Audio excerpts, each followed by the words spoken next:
Hello friends, welcome back on English inspiration club channel. And आज की class में हम बात करेंगे सटायर से रिलेटेड। सटायर क्या होता है, इंग्लिश लिटरेचर में किन किन वर्क्स में इनका यूज हुआ है, उसके कुछ एग्जाम्पल्स के साथ में, और टाइप्स ऑफ सटायर के बारे में भी आज की इस क्लास में हम डिस्कस करेंगे। तो इंटरेस्टिंग क्लास होने वाली है आप सभी एस्पिरेंट्स के लिए, तो बने रहिए आप चैनल पे यहाँ पे एंड तक। और सबसे पहले हम बात करेंगे कि सटायर होता क्या है, what is satire all about. Satire is a literary device for the artful ridicule of folly and vices as a means of exposing or correcting it. Mean society में अगर कोई ऐसी चीजें हो रही हैं जो आप एक्सपोज करना चाह रहे हो, या राइटर कोई भी ड्रामेटिस्ट है, कोई भी नॉवेलिस्ट है, वो एक्सपोज करना चाह रहा है उसे, उस चीज को एक जनरल माइंडसेट, पब्लिक इंटरेस्ट के लिए उस चीज को हाईलाइट करना चाहता है और उसको बताता है कि ये चीजें ऐसी प्रिवेल्ड है सोसाइटी में, तो वहां पे वो डायरेक्टली ना बोल करके उसको इनडायरेक्ट वे में प्रेजेंट करता है अपने वर्क के थ्रू, अपने जो उसकी लिटरेरी वर्क्स होती हैं, जो स्किल्स होती हैं, उनके थ्रू वो चीजों को यूज करते हुए उस जो प्रिवेल्ड सिस्टम है, या जो वाइसेस है, जो फॉलीज है सोसाइटी की, करप्शन है सोसाइटी का, उसको एक्सपोज करता है और उसको करेक्ट करने की कोशिश करता है इन अ रेडिक्यूलस वे। रेडिक्यूलस मीन्स थोड़ा सा उपहास के वे में, रेडिक्यूल करते हुए, उसको एक तरीके से मॉक करते हुए। जब कोई ये लिटरेरी डिवाइस होती है सटायर, और इसका जो यूज करता है राइटर, वो सटायरिस्ट बोला जाता है, सटायरिस्ट बोलते हैं हम उसको।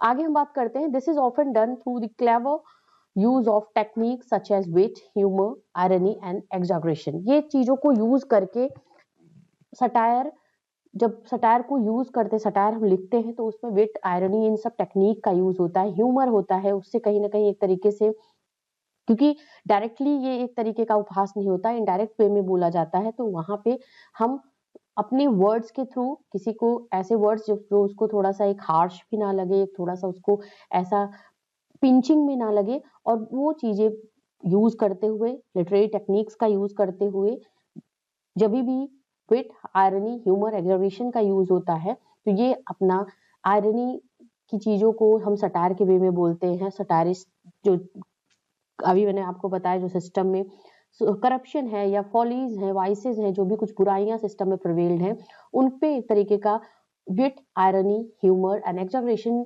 टेक्निक को यूज करके उस पे एक तरीके से उस पॉइंट को हाईलाइट करना और रेडिक्यूल करना उस पे in a way, in a direct way, so that it can not, it couldn't hurt anyone, any sentiments, and that is called satire.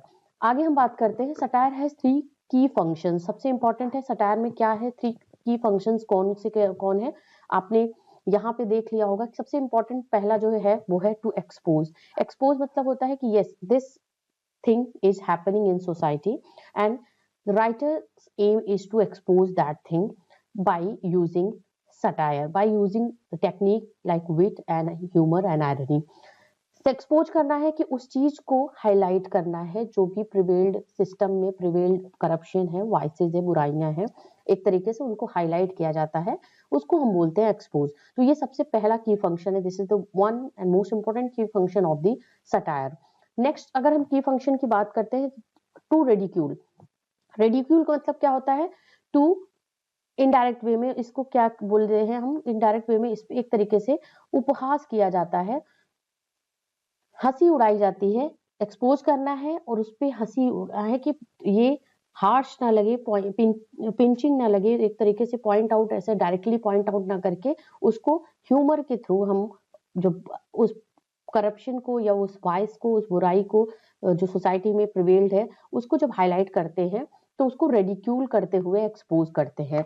And also क्या है यहाँ पे, टू क्रिटिसाइज। क्रिटिसाइज का मतलब क्या होता है, यस ये कमी है, जहां पे हम बोलते हैं कि यह इसको टू करेक्ट, इस चीज को क्या करना है, करेक्ट करना है, इसलिए उसको क्रिटिसाइज किया जाता है कि ये दिस शुड बी स्टॉप, या this should be correct in this way, so that this corruption, this kind of vices, this kind of folly wouldn't be harm anyone, या किसी सोसाइटी पे इसका गलत प्रभाव ना पड़े, तो उस तरीके से इसको क्रिटिसाइज भी किया जाता है। तो तीन इंपॉर्टेंट की फंक्शंस हैं सटायर के। First one is to expose, second one is to ridicule, and the third one is to criticize the things prevailed in the system. To correct it, to recorrect it, इसको एक तरीके से correct करने के लिए किया जाता है। आगे हम टाइप्स ऑफ सटायर की बात करते हैं, तो इसमें किस किस तरीके के टाइप्स हैं ये भी आप देख लीजिए कि अलग अलग सटारिकल वर्क लिखे जाते हैं, बट कुछ कुछ वर्क्स जो होते हैं तो उसमें सब टाइप है उसका कि वो किस कैटेगरी में आते हैं, ये भी यहाँ पे दिया गया है। तो सबसे पहले जो सटायर है, होरेशियन सटायर की बात करते हैं। देखिए सटायर में सबसे इंपॉर्टेंट ह्यूमर, विट, रिडिक्यूल या एक तरीके से आप एक्सपोजिशन, ये सब कुछ रहेगा।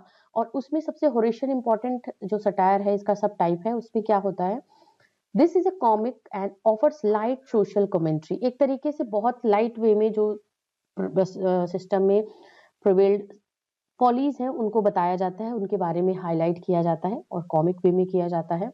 It mean to poke fun at a person and और situation in a entertaining way. Horatian देखिए सटायर होता है बहुत लाइट, एक तरीके से लाइट रेडिक्यूल होता है यहाँ पे, कि हम अगर बोल सकते हैं कि बहुत लाइट वे में एक तरीके से उपहास किया जाता है, ह्यूमर का यूज किया जाता है, विट का यूज किया जाता है, बहुत हार्श नहीं होता है, वो एक लाइट वे में इसका रिप्रेजेंटेशन होता है। और किसी पर्सन या सिचुएशन को पोक करते हुए उसको कहीं ना कहीं पिंच करते हुए, उसको कहीं ना कहीं पॉइंट करते हुए, वो फन के वे में, एंटरटेन के वे में जब कोई चीज हाईलाइट की जाती है, स्पेशली पर्सन एंड सिचुएशन पे ये डिपेंड करता है, और यहाँ पे हम उसको होरेशियन सटायर बोलते हैं। Next one is Juvenal satire. Juvenalian satire जो होता है ये डार्क है, ये थोड़ा सा कंपेयर टू होरेशियन सटायर ये थोड़ा सा हार्श है। यहाँ पे जो जुवेनिलियन सटायर का जैसे हमने बताया कि ये डार्क है रादर देन कॉमेडिक, थोड़ा सा ये कॉमेडिक ना हो करके थोड़ा सा हार्श इसमें, और एक जो डायरेक्टली पॉइंट आउट किया जाता है डार्क सटायर, डार्क ह्यूमर या उस चीज को बहुत ज्यादा हाईलाइट करते हुए, पॉइंट आउट करते हुए स्पेशली उस पर बात होती है। It mean to spark truth to power. Okay, next number है हमारा Menippean satire, the oldest type of satire. This approach satirizes opinions and attitude rather than people or institution. Still, Menipian satire can be biting and harsh in their criticism. देखिए तीन तरीके के satire के types को हमने discuss करा।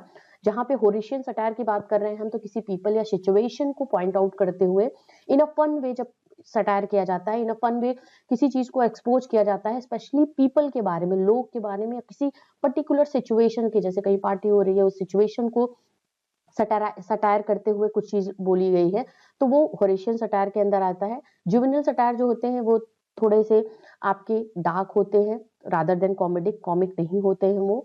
And इसके साथ ही मिनिपियन सटायर की अगर हम बात करते हैं, तो this type of satire that is really related to the satire things that is associated with society. किसी ओपिनियन को सटायर करते हुए, किसी सोसाइटी में प्रिवेल्ड ओपिनियन है या किसी आइडियोलॉजी को सटायर करते हुए, ये मिनिपियन सटायर की कैटेगरी में काउंट होता है। और ये क्या है कि सबसे ज्यादा ये बाइटिंग एंड हार्श होता है इन देयर क्रिटिसिज्म। मतलब ये एक तरीके से हम यहाँ पे अगर बात करते हैं तो ये बहुत ही डायरेक्टली वे में इसको बोला जाता है, डायरेक्ट तरीके से बोल के, और उसको हार्श वे में वहां पे फन को ना इंक्लूड करते हुए हार्श और बाइटिंग पिंचिंग वर्ड्स के साथ में, या पिंचिंग जो ओपिनियन जो होता है राइटर का कि दिस शुड बी स्टॉप्ड, उस तरीके से यहाँ पे क्रिटिसाइज किया जाता है उस सिचुएशन को, उस ओपिनियन को क्रिटिसाइज किया जाता है रादर देन पीपल और इंस्टीट्यूशन। तो ये तीन तरीके के सटायर आपको कंफर्म यहाँ पे हो गए हो, क्लियर हो गए होंगे कि क्या क्या सटायर के टाइप्स हैं और किस किस कैटेगरी में किस किस सटायर को हम रख सकते हैं। नेक्स्ट नंबर है हमारा, अगर हम बात करते हैं literary history of satire in English literature, कौन कौन से वर्क इस कैटेगरी में आते हैं उनके बारे में हम बात कर लेते हैं। सबसे पहले हम बात करते हैं तो that is related to the 18th century literature की बात करते हैं। This is the, you can say this is the golden era of satire. John Dryden was the satirist, and the main poem of John Dryden we have the Maclachlan 1682 का work है। This is one of the of satirical work of John Dryden written during the time of the 18th century. And next one we have the Jonathan Swift's essay A Modest Proposal 1729 work this is, and his novel Gulliver's Travel 1726. This is also one of the type of satirical work, satirical novel written by Jonathan Swift we have. Another one we have the 18th century's work, the great poet and the great literary figure we can say, that is the Alexander Pope's narrative poem The Rape of the Lock, satirical epic poem है ये यहाँ पे। Mock epic poem है। देखिए यहाँ पे सटाराइज करते हुए लिखा गया है, तो ये मॉक एपिक पोयम इसको कहते हैं हम। 1712 का वर्क है एंड दी डनसेज 1728 to 43। ये अलेक्जेंडर पोप के इंपॉर्टेंट वर्क्स हैं जो कि सटारिकल वर्क की कैटेगरी में काउंट होते हैं। Another we have these satirists established a tradition of satire that was carried on into romantic period. Lord Byron's Don Juan 1819 का ये वर्क है। This is also one of the satirical work of Lord Byron we have Don Juan, जो कि romantic era में लिखा गया। Even romantic era was popular for the poetical works, for the genre that in which poetry was the dominance genre of that time. And we have the next one that is related to the 20th century.